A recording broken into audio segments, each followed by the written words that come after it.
उसके चेहरे पर हल्का गुस्सा और आंखों में शर्मिंदगी वाकई एक दुर्लभ सुंदरता थी। राघव का दिल धड़क रहा था और उसकी आंखों से एक भयंकर गर्मी निकल रही थी। नेहा के होठों को देखते हुए वह वास्तव में धीरे धीरे उसे चूमने के लिए नीचे गया।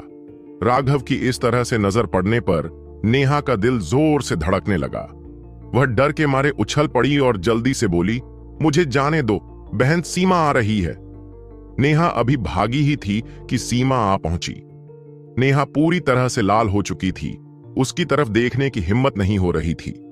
सीमा ने हल्के से मुस्कुराकर कहा, बहन, एक दिव्य प्राणी को हराकर अपनी दिव्य शक्ति का प्रदर्शन करने के लिए बधाई।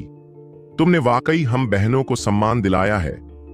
हे सीमा, तुम्हें ईर्ष्या करने की जरूरत नहीं है, क्योंकि तुम भी जल्दी ही एक दिव्य बन जाओगी। राघव हंसा और उसके हाथ में एक स्वर्गीय दांव फल प्रकट हुआ, जिससे सीमा और नेहा आश्चर्य में उछल पड़े। युद्ध के मैदान की सफाई के बाद राघव ने सभी की चोटों की जांच की। यह कहने की जरूरत नहीं थी कि यह लड़ाई बेहद भयंकर थी। हालांकि मेरिडियन ओपनिंग में आगे बढ़ने से पहले वे सभी पूरी तरह से संयमित हो चुके थे, फिर भी उनके लिए जियानटियन विशेषज्ञों से लड़ना मुश्किल था। लेकिन सौभाग्य से वहां इतने दुश्मन नहीं थे। वे ड्रैगनब्लड लीजन से सिर्फ 10 गुना ज्यादा थे। अगर यह संख्या ज्यादा होती तो राघव उन्हें यह जोखिम उठाने की हिम्मत नहीं देता। उसके किसी भी भाई की मृत्यु से उसे बहुत दुख होता, लेकिन इसके अलावा कोई रास्ता नहीं था। उन्हें इस अवसर का लाभ उठाना था।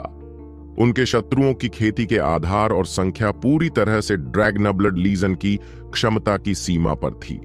यदि शत्रु अधिक होते तो भयंकर क्षति होती।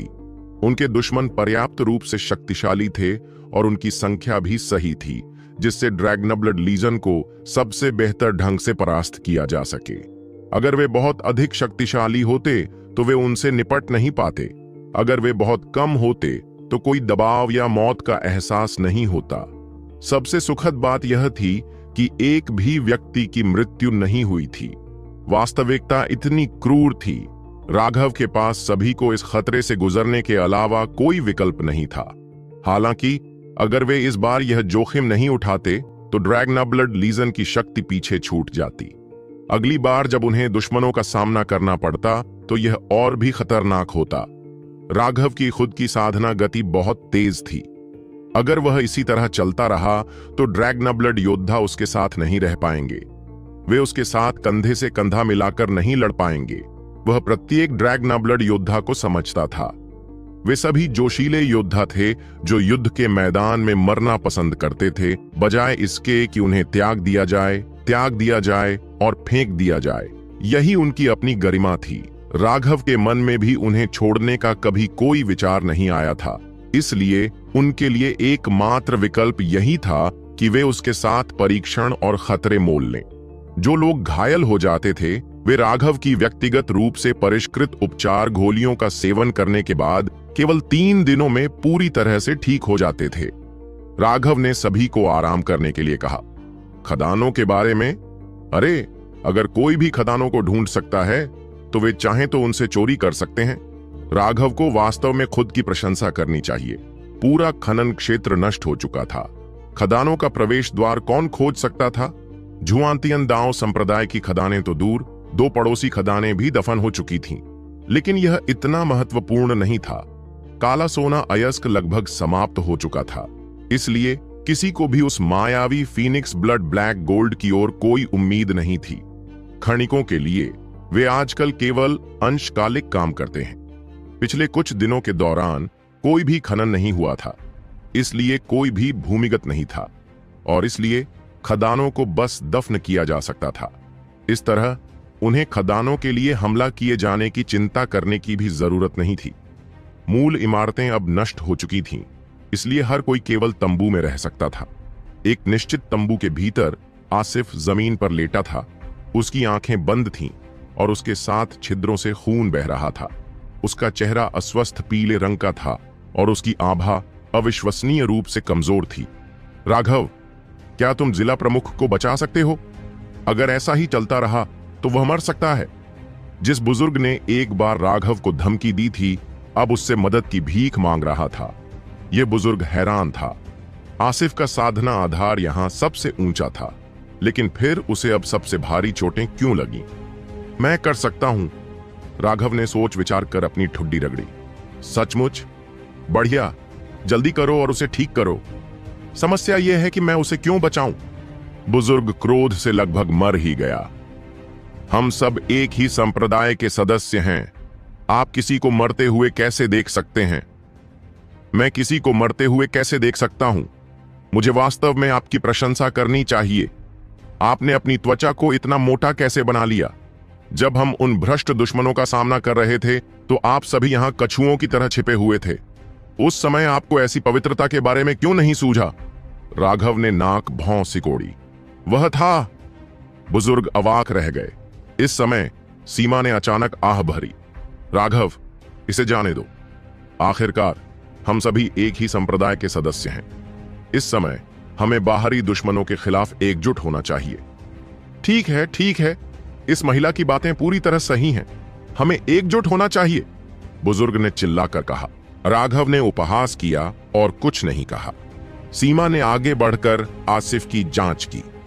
जिला प्रमुख की साधना का आधार ऊंचा है, लेकिन उसकी आध्यात्मिक शक्ति बहुत कमजोर है। उसने निश्चित रूप से युद्ध की जांच करने के लिए अपनी आध्यात्मिक शक्ति का उपयोग करने की कोशिश की होगी, और परिणाम स्वरूप उसने समय रहते अपनी आध्यात्मिक ऊर्जा वापस नहीं ली और उसकी आत्मा को इसका खामियाजा भुगतना पड़ा। बुजुर्ग का दिल कांप उठा। सीमा सही था। आध्यात्मिक शक्ति के मामले में गुप्ता परिवार के पास कोई प्रतिभा नहीं थी। आसिफ की आध्यात्मिक शक्ति कमजोर होने के लिए प्रसिद्ध थी। उसने उसकी बातों पर कोई सवाल नहीं उठाया। हालांकि वह यह नहीं समझ पाया कि आसिफ अपनी आध्यात्मिक शक्ति का इस तरह से उपयोग क्यों करेगा। शायद केवल वही जानता था। लेकिन फिर आप उसे कैसे बचा सकते हैं? बुजुर्ग ने पूछा। आखिरकार आसिफ उनका नेता था। उन्हें हर चीज के लिए उस पर निर्भर रहना पड़ता था। हालांकि बुजुर्ग भी गुप्ता परिवार का सदस्य था, लेकिन उसे कई चीजों के बारे में जानकारी नहीं दी गई थी। इसके अलावा आसिफ ने उसे कुछ भी नहीं बताया था, इसलिए उसके लिए गड़बड़ करना बहुत आसान था। यही कारण था कि वह अब इतना चिंतित था।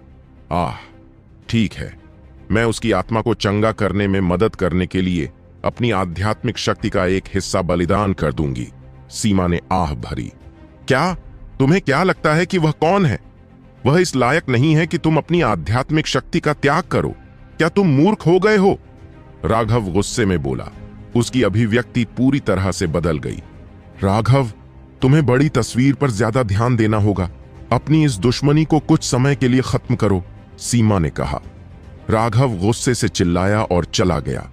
यह देखकर सीमा ने बुजुर्ग से कहा, मेरी रक्षा करो, किसी को भी मुझे परेशान न करने दो। मैं जिला प्रमुख की चोटों को ठीक कर दूंगा। 2 घंटे बाद सीमा आसिफ के तंबू से निकल गई। जब वह ड्रैगनाब्लड लीजन के क्षेत्र में लौटी तो राघव पहले से ही अपने तंबू से बाहर आकर हंस रहा था। उसका पिछला गुस्सा गायब हो गया था। कैसा लगा?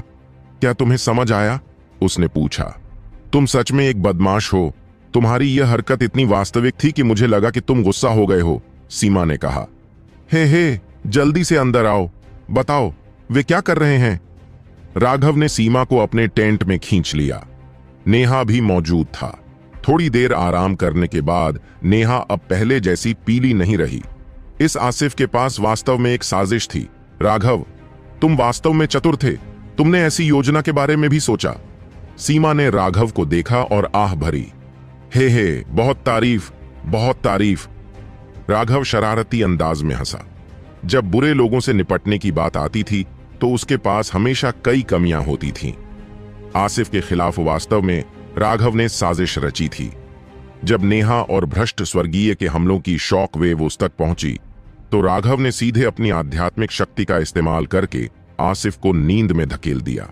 लेकिन राघव ने आसिफ की आध्यात्मिक शक्ति इतनी कमजोर होने की उम्मीद नहीं की थी। उसके इस कदम ने उसकी आत्मा को लगभग तितर-बितर कर दिया था। सौभाग्य से बुरे लोगों को हमेशा स्वर्ग का संरक्षण प्राप्त था। वह मरा नहीं था। इसलिए राघव ने सीमा के साथ एक नाटक किया जिसमें सीमा को उसे बचाने के लिए भेजा गया। हाँ, उसे बचाना था। लेकिन उसी समय सीमा ने आसिफ की यादों को खंगालने के लिए एक गुप्त तकनीक का इस्तेमाल किया था। यह आत्म खोज से अलग था। इसके लिए लक्ष्य को जरा भी प्रतिरोध का सामना नहीं करना पड़ता था और इसके लिए तुलनात्मक रूप से लंबा समय लगता था। यही कारण था कि सीमा ने अपनी इच्छित जानकारी प्राप्त करने के लिए 2 घंटे बर्बाद कर दिए थे। उसी समय उसने उसमें कुछ यादें प्रत्यारोपित की थीं, यादें जो कहती थीं कि उस समय उसने नेहा और भ्रष्ट स्वर्गीय की लड़ाई की जांच करने के लिए अपनी आध्यात्मिक शक्ति का उपयोग किया था। नतीजतन वह बुरी तरह घायल हो गया था। जहां तक सवाल है कि उसने ऐसा मूर्खतापूर्ण काम क्यों किया, यह उसकी अपनी समस्या थी। वैसे भी एक बार जब वह जाग जाता तो उसे जरूर याद आता कि उसने वह मूर्खतापूर्ण काम किया था जिसके परिणाम स्वरूप यह हुआ। बस इतना ही काफी था। राघव, शायद हम इस बार वास्तव में एक बहुत बड़े जाल में फंस गए हैं, सीमा ने चिंतित होकर कहा। यह ठीक है, मुझे इस बात का एहसास था, लेकिन ड्रैगनब्लड लीजन को बढ़ाने के लिए हमारे पास जाल में घुसने के अलावा कोई विकल्प नहीं था। अन्यथा ड्रैगनब्लड लीजन को अपनी नींव को स्थिर करने के लिए लंबे समय की आवश्यकता होगी और उसके बाद ही वे आगे बढ़ सकते हैं। लेकिन हमारे पास इसके लिए पर्याप्त समय नहीं है, राघव ने असहाय होकर कहा। वह कैसे नहीं जानता था कि यह एक जाल था, लेकिन उसके पास कोई विकल्प नहीं था। गुप्ता परिवार ने जानबूझकर यह जानकारी लीक की कि आप अराजकता क्षेत्र में भ्रष्ट मार्ग पर आ गए हैं। आसिफ की यादों से मुझे यह भी पता चला कि उनके हमले यहीं नहीं रुकेंगे, न ही आज सेलेस्टियल अकेला होगा। वास्तव में आज का हमला पूरी तरह से उनकी योजनाओं के भीतर नहीं था। उन्हें हमें एक वज्रपात देने से पहले कई समूहों को इकट्ठा करना था। इसके अलावा इस मामले के पीछे भी पिल टॉवर है।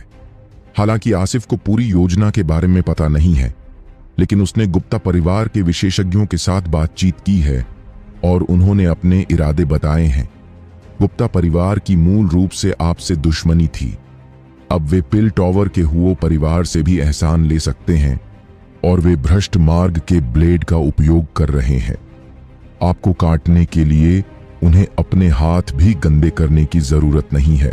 फिर जब समय आएगा तो वे घोषणा करेंगे कि खदान पर चुपके से हमला किया गया था और खदान का सारा अयस्क चोरी हो गया। फिर वह चोरी हुआ काला सोना अयस्क गुप्ता परिवार की जेब में चला जाएगा। यह वास्तव में एक अद्भुत योजना है, सीमा ने आह भरी। वह इस साजिश से बेहद हैरान थी, लेकिन राघव का चेहरा बेहद शांत था। उसे इस तरह के जाल से बिल्कुल भी आश्चर्य नहीं हुआ। उसने पूछा, आसिफ को कितना पता था? भ्रष्ट मार्ग के बारे में उसे ज्यादा जानकारी नहीं है। उसे बस इतना पता था कि वे सिर्फ एक सेलेस्टियल नहीं भेजेंगे, वे हमें एक ही बार में अचानक मार डालना चाहते हैं। हालांकि उसकी उम्मीदों के मुताबिक हमला अब से आधे महीने से लेकर 1 महीने के बीच में होना चाहिए था। जहां तक आज के इन लोगों की बात है तो वे पूरी तरह से एक दुर्घटना थे, सीमा ने कहा। सिर्फ एक नहीं, अब से आधे महीने से 1 महीने तक। हे, बुरा नहीं है, बुरा नहीं है। वे हमें बहुत सारा कीमती समय दे रहे हैं। राघव मुस्कुराया। अब से 2 दिन बाद मैं ड्रैगनब्लड लीजन के सभी सदस्यों को यहां से ले जाऊंगा। जहां तक सीमा की बात है, तुम स्वर्गीय दांव फल को परिष्कृत करने पर ध्यान केंद्रित करो और नेहा तुम्हारी रक्षा करेगा। तुम जाने वाले हो? क्या यह हो सकता है? हां, आपने यह भी देखा है कि ड्रैगनब्लड योद्धाओं ने इस लड़ाई के बाद पहले से ही अपनी आभा को स्थिर कर लिया है। सच में वे बहुत पहले ही मेरिडियन ओपनिंग के शिखर पर पहुंच चुके हैं। मैंने उन्हें अपने साधना आधारों को दबाने दिया था, उन्हें आगे बढ़ने नहीं दिया, लेकिन अब मैं उन्हें स्वर्ग की उन्नति की गोलियां देने के लिए तैयार हूं। वे पूरी तरह से जियानेटियन क्षेत्र में आगे बढ़ने में सक्षम होंगे। दूसरे शब्दों में, एक बार जब हम वापस लौटेंगे, हे, हम उन भ्रष्ट विशेषज्ञों को एक अच्छा आश्चर्य देंगे। राघव हंसा। सीमा और नेहा ने एक दूसरे को देखा। यदि सभी ड्रैगनब्लड लीजन जियांटियन क्षेत्र में आगे बढ़े तो वे भेड़ियों और बाघों का एक झुंड बन जाएंगे। उन्हें कौन हरा सकता है? 5 दिन बाद दो विशाल बैंगनी फीनिक्स गौरैया जो सभी ड्रैगनब्लड योद्धाओं को ले जा रही थीं, एक अत्यंत बंजर जगह पर पहुंची। यह जगह अराजकता क्षेत्र से पूरे एक दिन की यात्रा की दूरी पर थी। यह सभी के लिए कष्ट सहने के लिए एक अच्छी जगह है। राघव ने चारों ओर देखा और पाया कि यहां की जमीन पूरी तरह से कठोर चट्टान थी। बॉस, आप सचमुच चाहते हैं कि हम एक साथ कष्ट से गुजरें? अर्जुन ने पूछा। क्या? अब जब तुम्हारे पास पैसा है तो तुम मरने से डरने लगे हो? राघव हंसा।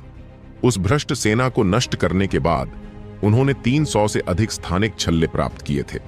दुर्भाग्य से बाकी युद्ध में नष्ट हो गए थे या उनके मालिकों ने मौत के कगार पर उन्हें नष्ट कर दिया था। लेकिन भले ही वे सिर्फ 300 अंगूठियां थीं, लेकिन उनमें 50,000 से ज्यादा मध्यम श्रेणी के स्पिरिट स्टोन थे। बेशक वे सभी स्पिरिट स्टोन अर्जुन के कब्जे में आ गए, इसलिए अर्जुन तुरंत एक अमीर व्यक्ति बन गया था। बॉस, संकट हम में से सबसे शक्तिशाली व्यक्ति के अनुसार अपनी शक्ति निर्धारित करेगा। मनोज के भयानक भौतिक शरीर के साथ एक बार जब संकट उसके स्तर के अनुसार निर्धारित हो जाएगा तो मैं जीवित नहीं रह पाऊंगा, अर्जुन चिल्लाया। मनोज की एक भुजा पहले से ही उसके पैर के बराबर चौड़ाई की थी। अंतर बहुत बड़ा था। चिंता मत करो, तुम्हारे क्लेश अधिकतर बपतिस्मा पर केंद्रित हैं, विनाश पर नहीं। जो लोग क्लेशों से मरते हैं वे केवल बहुत कमजोर होते हैं। स्वर्गीय क्लेश भौतिक शरीर के लिए अत्यंत लाभकारी है। मुझे आप सभी पर भरोसा है, इसलिए मुझे यकीन है कि आप सामूहिक क्लेश से बच सकते हैं। आप मनोज से लाभान्वित होंगे। अधिक शक्तिशाली क्लेश बिजली आपके शरीर को और भी बेहतर बनाएगी। एक बार जब आप क्लेश से गुजर चुके होंगे तो इस तथ्य की बात तो छोड़ ही दीजिए कि आपकी साधना का आधार उन्नत हो गया होगा। केवल आपके भौतिक शरीर की ताकत ही आपको ऐसा महसूस कराएगी जैसे आप सपना देख रहे हो।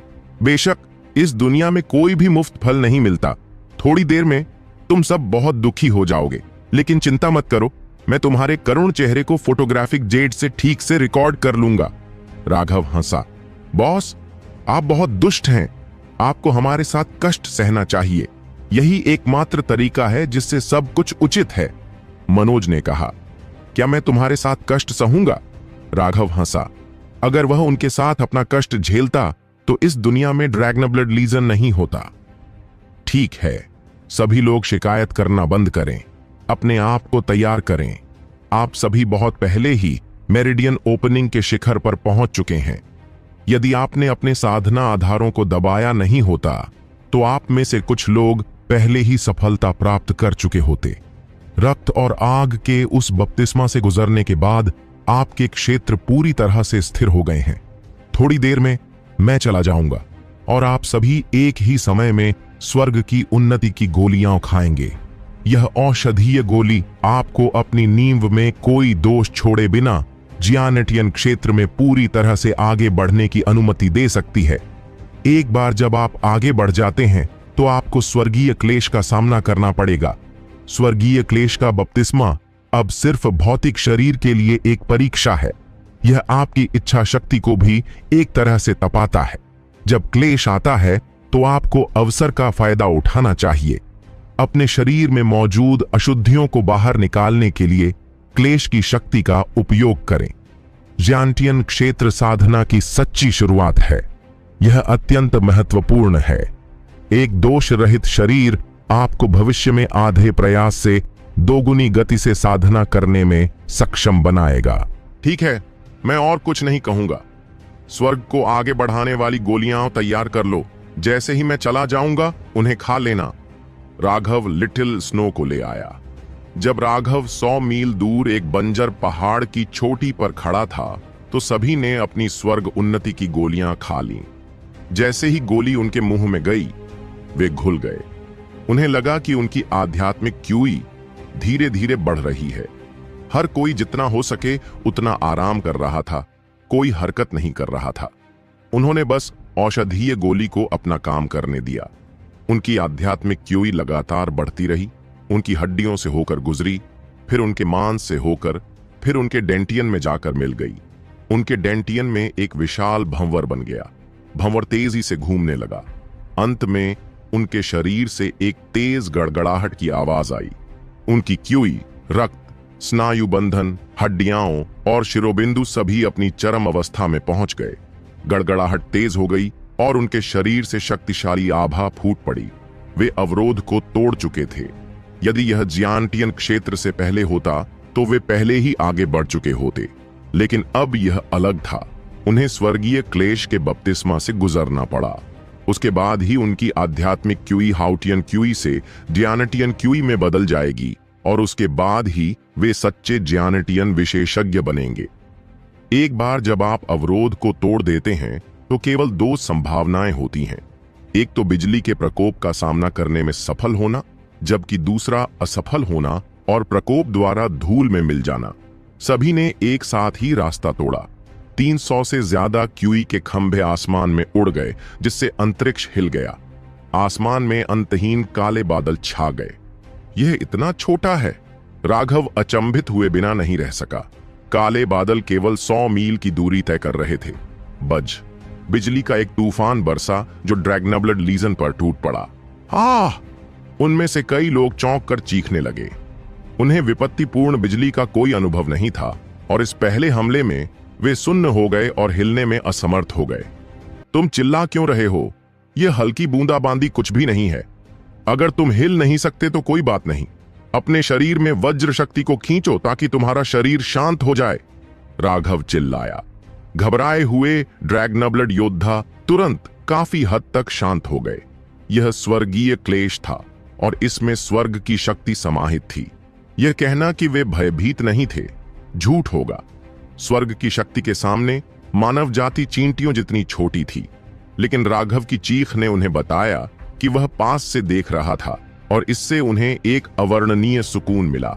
ऐसा लग रहा था कि जब तक राघव मौजूद है, डरने की कोई बात नहीं है। उन्होंने जो कहा उसके अनुसार जल्दी से कार्य किया। धीरे धीरे उस वज्र शक्ति को अपने अंदर खींचकर अपने शरीर को संयमित किया। उन्होंने उच्च स्वर्ग श्रेणी की साधना तकनीक में प्रशिक्षण लिया था, इसलिए उनके भौतिक शरीर अत्यंत शक्तिशाली थे। लेकिन फिर भी उन्हें अपने शरीर के बाहर 90% से अधिक वज्र शक्ति को रोकना पड़ा।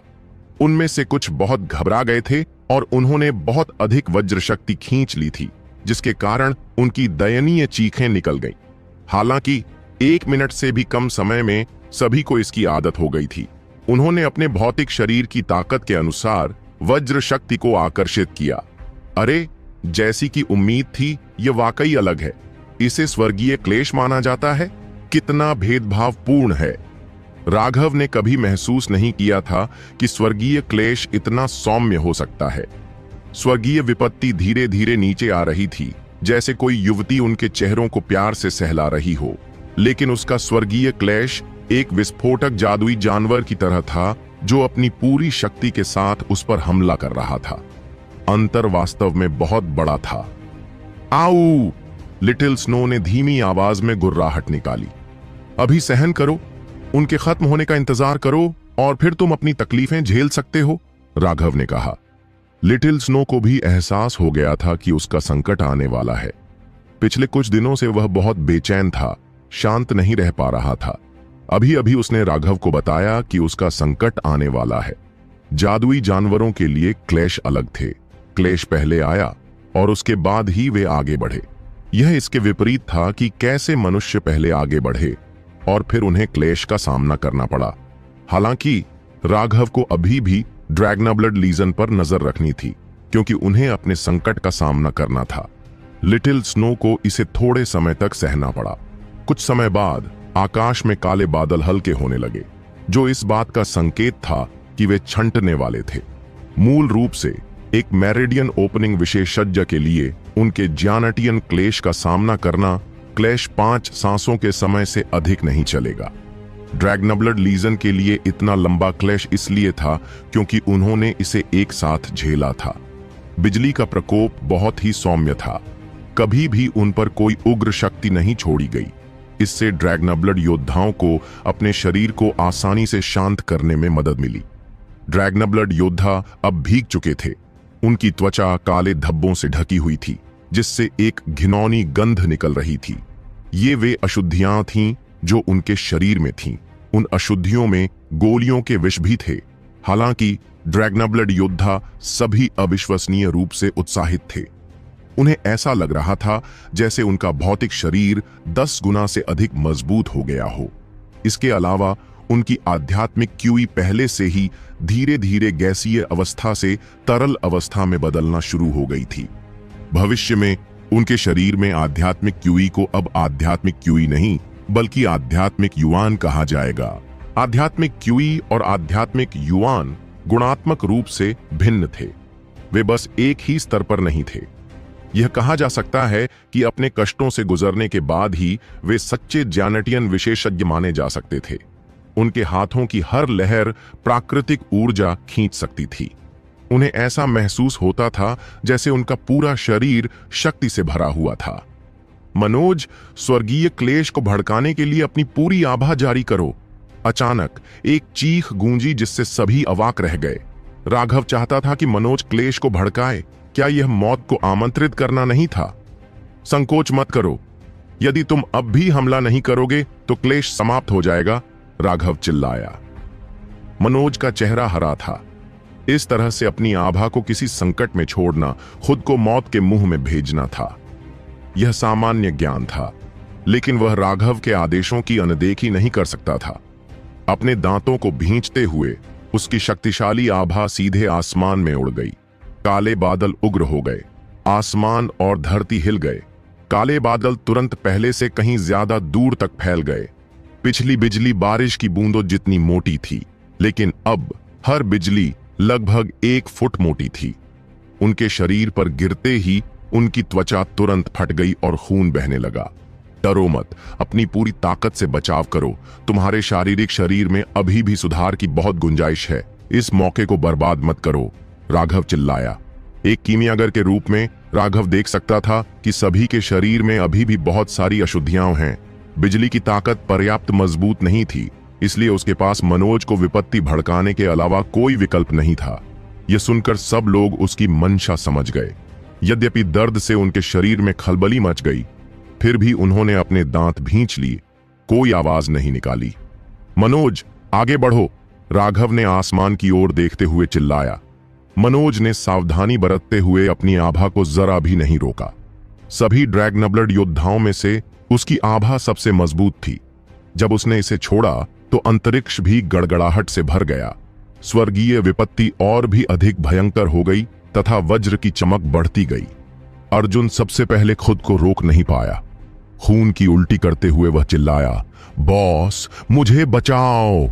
राघव ने उसे अनदेखा कर दिया।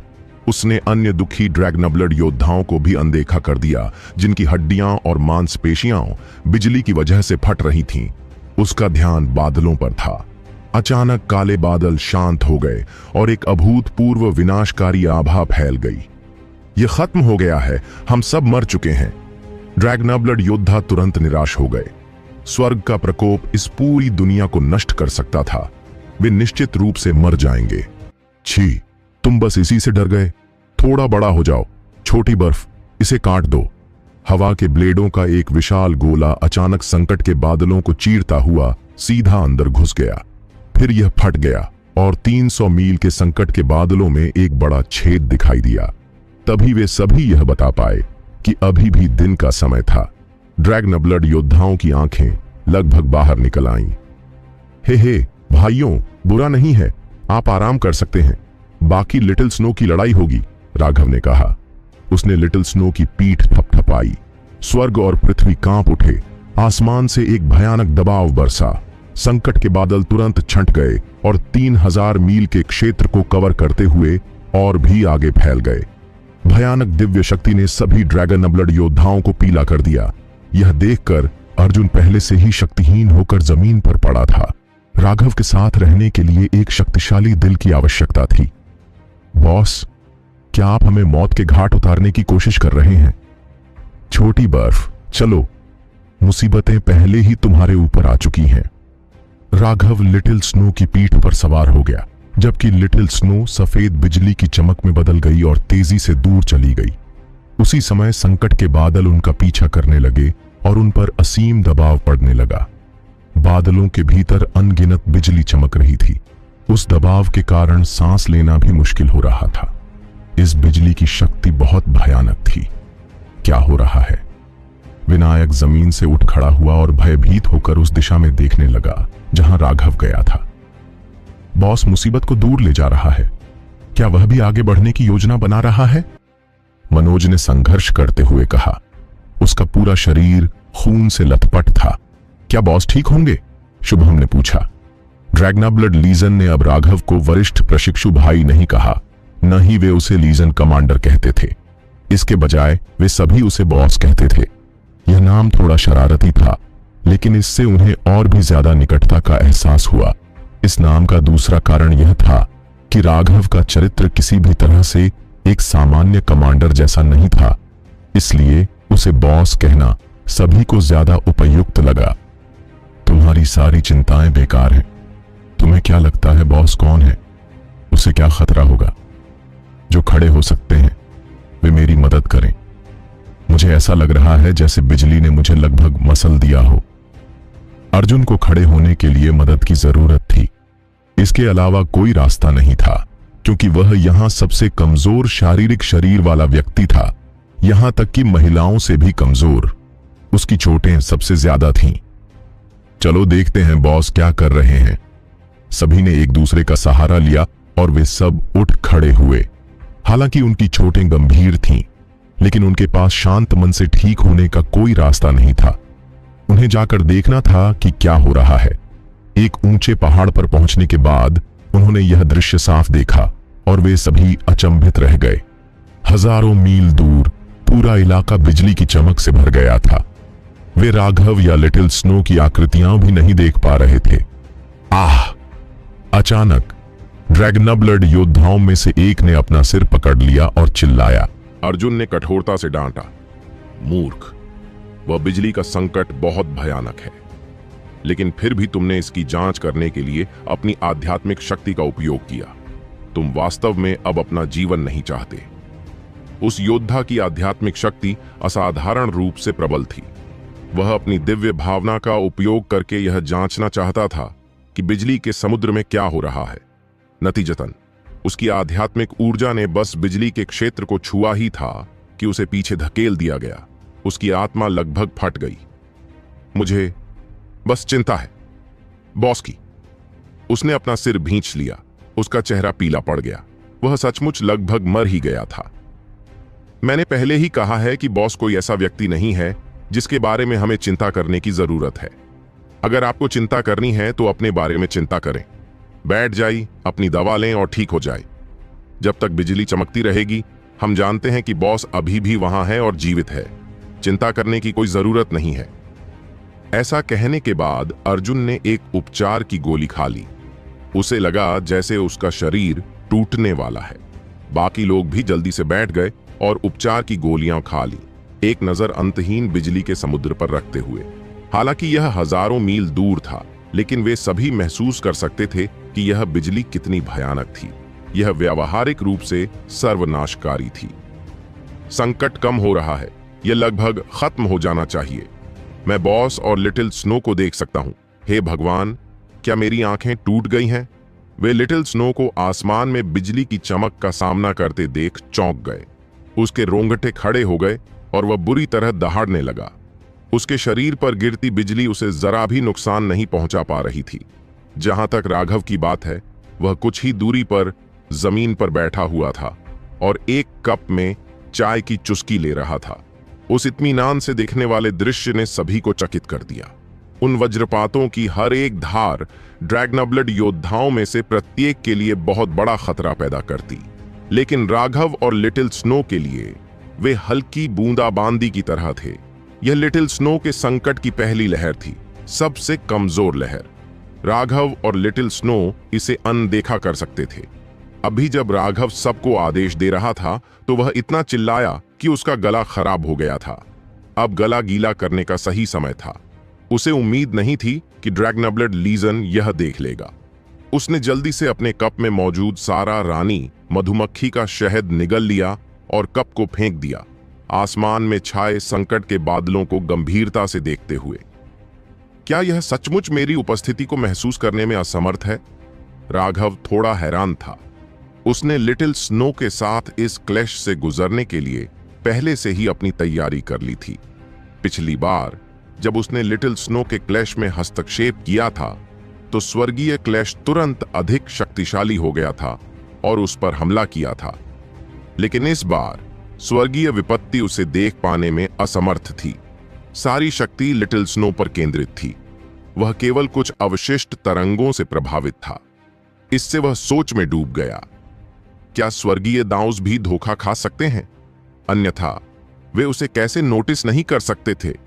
या क्या यह हो सकता है कि जब तक वह अपनी पूरी ताकत नहीं दिखाता तब तक वे उसे नोटिस नहीं करेंगे? अचानक बिजली का सागर गायब हो गया। बादल गरजने लगे और बिजली के बड़े बड़े गोले उल्कापिंडों की तरह गिरने लगे। उनमें से प्रत्येक दर्जनों मीटर मोटा था, जो लिटिल स्नो और राघव की ओर बढ़ रहा था। यह दृश्य देखकर सभी ड्रैगनब्लड योद्धाओं के दिल दहल गए। यह कैसा बपतिस्मा था? यह तो स्पष्ट रूप से उन्हें खत्म करने की कोशिश थी। लिटिल स्नो के क्लैश की तुलना में उनका अपना क्लैश कुछ भी नहीं था। इनमें से कोई भी बिजली का गोला उन्हें शरीर और आत्मा दोनों से नष्ट कर सकता था। लिटिल स्नो ने दहाड़ते हुए एक बहुत बड़ा पवन ब्लेड फेंका। जब भी वह पवन ब्लेड बिजली के गोले से टकराता तो बहुत बड़ा विस्फोट होता। ये बिजली के गोले पिछली बिजली से अलग थे। उनके भीतर की ऊर्जा और भी अधिक उन्मत्त थी और विनाशकारी आभा से भरी हुई थी। लिटिल स्नो के पास उन्हें चकमा देने और रोकने के अलावा कोई विकल्प नहीं था। हालांकि राघव को ऐसा करने की जरूरत नहीं थी। जब बिजली के गोले उसके शरीर पर गिरे तो वे फट गए। उनकी शक्तिशाली वज्र शक्ति ने उसके शरीर को बस थोड़ा सुन्न कर दिया। वह थोड़ा मुस्कुराया। बिजली गिरने से पहले उसकी जो परेशानियां हुई थीं, वे सब व्यर्थ नहीं थीं। अब बिजली के प्रति उसका प्रतिरोध बहुत अधिक हो गया था। बिजली के रण उसके शरीर में घुस गए, तबाही मचा दी। लेकिन फिर उसके हाथ पर बिजली के सांप का टैटू चमक उठा और वे सभी रण तुरंत भस्म हो गए। अरे, परेशान मत हो, इस तरह का वज्रपात तुम्हारे लिए नाश्ता भी नहीं है। राघव ने टैटू को रगड़ा। उसमें बाहर निकलकर उन सभी बिजली के गोलों को निगल जाने की इच्छा थी। इससे पहले बिजली के सांप ने बिजली के राक्षस के ऋण को अवशोषित कर लिया था और नींद में गिर गया था। उस अवधि के दौरान राघव केवल कुछ हमलों के लिए अपनी शक्ति की थोड़ी मात्रा उधार लेने में सक्षम था। हाल ही में यह जाग गया था, लेकिन राघव ने अभी भी इसका इस्तेमाल नहीं किया था। इसके बजाय इसे एक त्रुप के पत्ते के रूप में सुरक्षित रखा था। वर्तमान बिजली सांप एक विनाशकारी आभा से भरा हुआ था। उस विशाल बिजली के ऋण को अवशोषित करने के बाद यह एक बड़े परिवर्तन से गुजरा था। न केवल यह मजबूत हो गया था, बल्कि इसकी बुद्धि भी बढ़ गई थी। यह सीधे राघव के सामने अपनी भावनाओं को व्यक्त कर सकता था। अभी अभी वह बाहर निकलकर खुद को पेट भर खाने वाला था, लेकिन राघव ने उसे रोक दिया था। बिजली का सांप वास्तव में अपने भोजन के बारे में बहुत ज्यादा नहीं चूजी था। हालांकि बिजली का यह स्तर उसे कोई लाभ नहीं दे पा रहा था। लिटिल स्नो का क्लेश भयानक था, लेकिन राघव के पिछले क्लेश की तुलना में यह अभी भी बहुत कम था। शायद ऐसा इसलिए था क्योंकि लिटिल स्नो का संविधान बहुत शक्तिशाली नहीं था, इसलिए बिजली की ताकत भी इतनी अधिक नहीं थी। चिंता मत करो, तुम्हें जल्द ही एक बहुत बड़ी दावत मिलेगी, राघव ने सांत्वना दी। हवा में गड़गड़ाहट भर गई। अंतहीन बिजली के गोले एक अगरबत्ती के बराबर समय तक गिरते रहे और फिर आखिरकार रुक गए। अंत में लिटिल स्नो खून से लथपथ हो गया। लिटिल स्नो की ताकत उसका हमला और गति थी और उसका बचाव उसका कमजोर बिंदु था। इसलिए हालांकि राघव बिजली के इस स्तर को अनदेखा कर सकता था, लेकिन वह नहीं कर सका। हालांकि राघव ने लिटिल स्नो को अभी भी सहन करने दिया। उम्मीद है कि लिटिल स्नो उसके भौतिक शरीर की सीमा तक जारी रह सकती है। हालांकि यह स्वर्गीय क्लेश पूरी तरह से विनाशकारी था, यह एक तरह का परीक्षण भी था। यह केवल भौतिक शरीर को लक्षित करने व वास्कोज नहीं थी। अगर ऐसा होता तो राघव ने लिटिल स्नो को शांत करने के लिए सीधे अपने थंडर फोर्स का इस्तेमाल किया होता। सबसे महत्वपूर्ण पहलू था स्वर्गीय दाउस की इच्छा, जो क्लेश में निहित थी। केवल तभी जब आप उसका विरोध करने में सक्षम थे, आप एक सच्चे विशेषज्ञ के रूप में गिने जा सकते थे। यह इच्छा शक्ति के लिए एक परीक्षण था।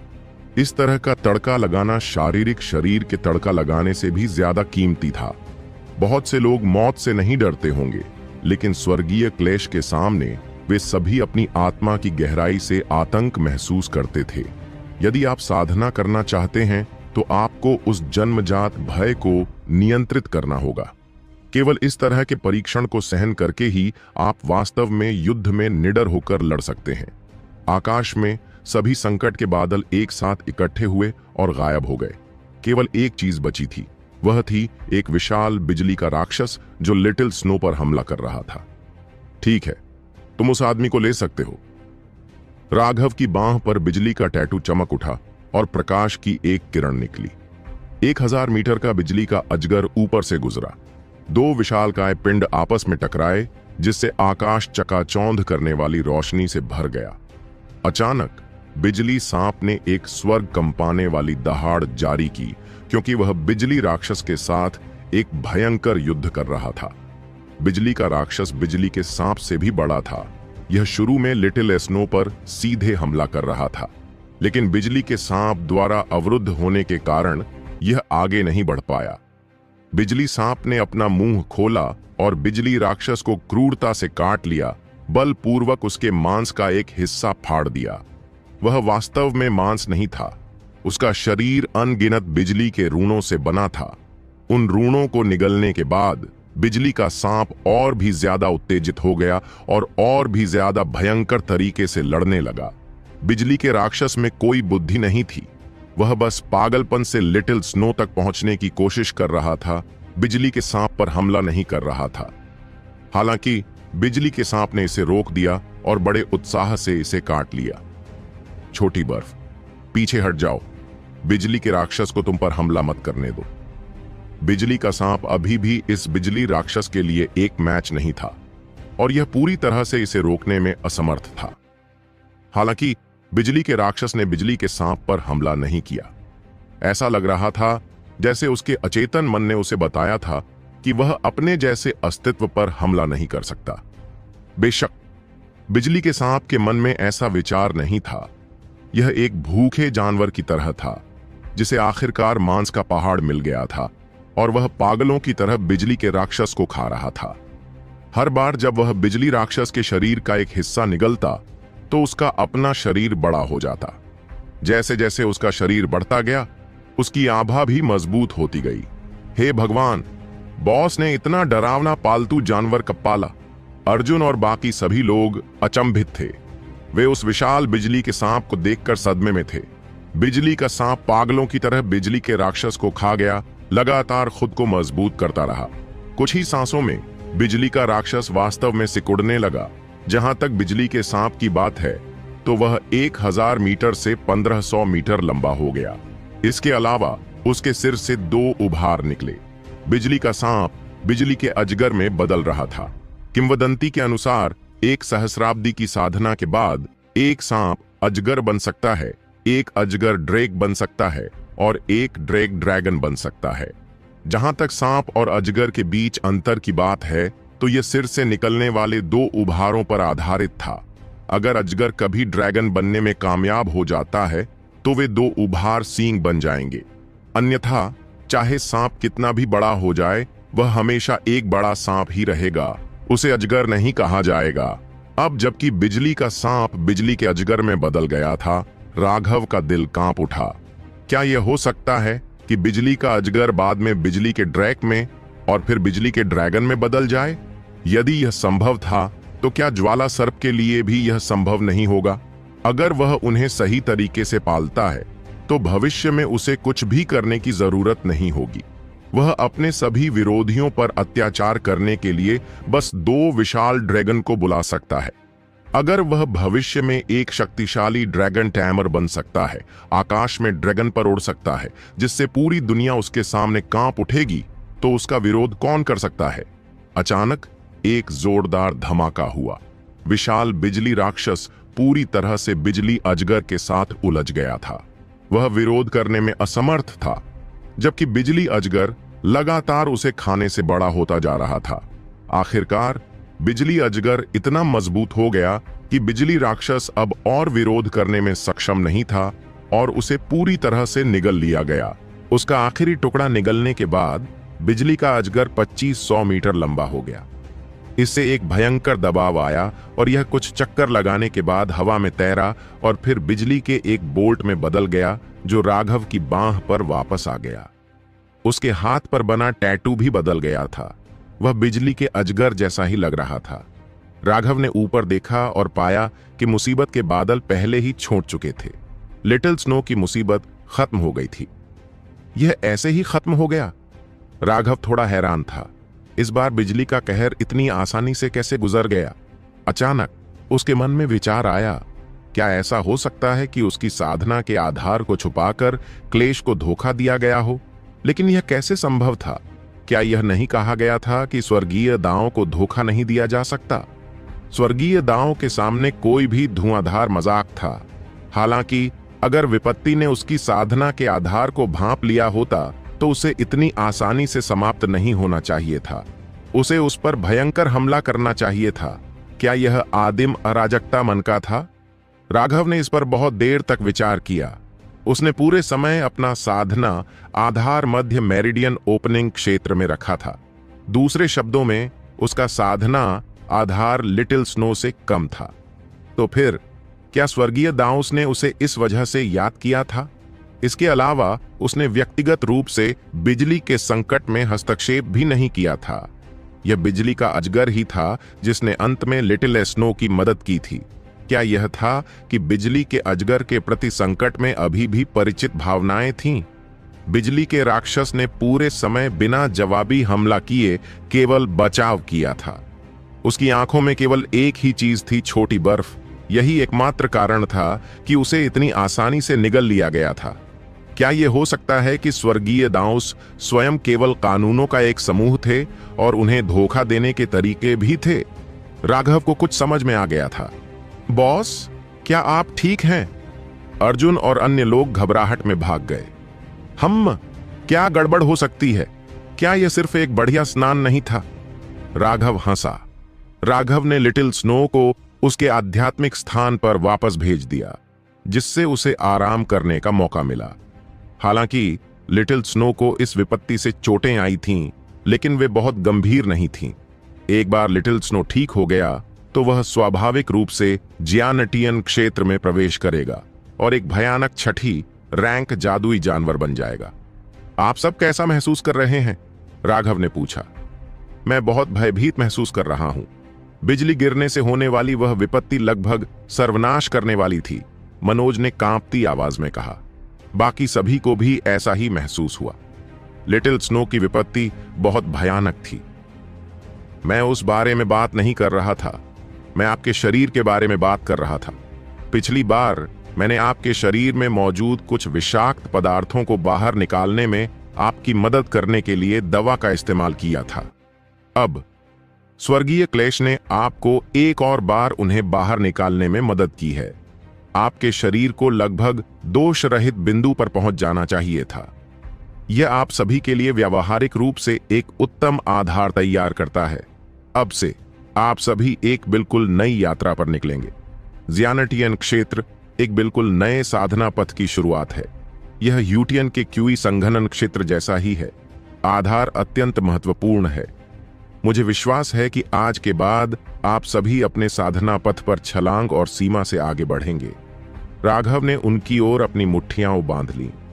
उन सभी को पूरी तरह से आगे बढ़ते देखकर वह उनसे भी ज्यादा उत्साहित था। यह सब बॉस के संरक्षण के कारण है, अर्जुन ने गंभीरता से कहा। चले जाओ, तुम्हारी यह चाटुकारिता बहुत शर्मनाक है, राघव ने श्राप दिया। सभी लोग दिल खोलकर हंसे क्योंकि वे सभी भावनाओं से भरे हुए थे। वे आखिरकार जियानटियन क्षेत्र में पहुंच गए थे। इसके अलावा वे असीम क्षमता वाले जियानटियन विशेषज्ञ थे और यह सब उन्हें राघव द्वारा दिया गया था। राघव से मिलने से पहले उन्होंने जियानटियन क्षेत्र को अपने जीवन का लक्ष्य मान लिया था। यहां तक कि कुछ लोग तो ऐसे भी थे जो मेरिडियन ओपनिंग तक पहुंचकर पूरी तरह संतुष्ट हो जाते। लेकिन अब उन्होंने पाया कि ज्यानेटियन क्षेत्र तो बस शुरुआत थी। राघव उन्हें और भी अधिक ऊंचाइयों तक ले जाएगा, जिससे वे अपने लिए एक व्यापक आकाश देख सकेंगे। अगर तुम अपनी भावनाओं को बाहर निकालने के लिए चिल्लाना चाहते हो तो चिल्लाओ, नहीं तो तुम खुद को मार डालोगे। राघव हंसा। हा हा हा हा हा, मैं आखिरकार एक ज्यानेटियन विशेषज्ञ बन गया हूं। मुझे देखने दो कि कौन अब भी मुझ पर नजर डालने की हिम्मत करता है। अरे, अब जब मैं एक ज्यानेटियन विशेषज्ञ बन गया हूं तो मैंने आखिरकार अपने पूर्वजों को सम्मान दिलाया है। मेरे परिवार में एक ज्यानेटियन विशेषज्ञ को आए हुए कई शताब्दियां बीत चुकी हैं। मैं और भी मजबूत हो जाऊंगा, इतना मजबूत कि मैं पूरे ज्वांटियन सुपर मॉनेस्ट्री का मुखिया बन जाऊंगा, पूरी दुनिया का मुखिया। भैया, तुम बहुत आगे बढ़ गए हो। बॉस के रहते तुम मुखिया नहीं बन सकते। उनमें से एक ने उस भाई की चीख को बीच में ही रोक दिया। ओह ओह बॉस, मैं गलत था। उस आदमी ने माफी मांगी। राघव हंसा। वह इन लोगों की भावनाओं को समझ सकता था। अपनी ताकत को विस्फोटक रूप से बढ़ाने की खुशी वाकई अद्भुत थी। ठीक है, मुझे खुशी है कि आप सभी खुश हैं। मैं आप सभी को झटका नहीं देना चाहता, लेकिन ज्यानेटियन क्षेत्र अभी एक शुरुआत है। बहुत घमंडी मत बनो। हालांकि आप सभी आगे बढ़ चुके हैं, लेकिन आपकी हाउटियन क्यूई अभी अभी ज्यांटियन क्यूई में तब्दील हुई है। आपको अपनी नई शक्ति के अभ्यस्त होने के लिए अभी भी कुछ समय की आवश्यकता होगी।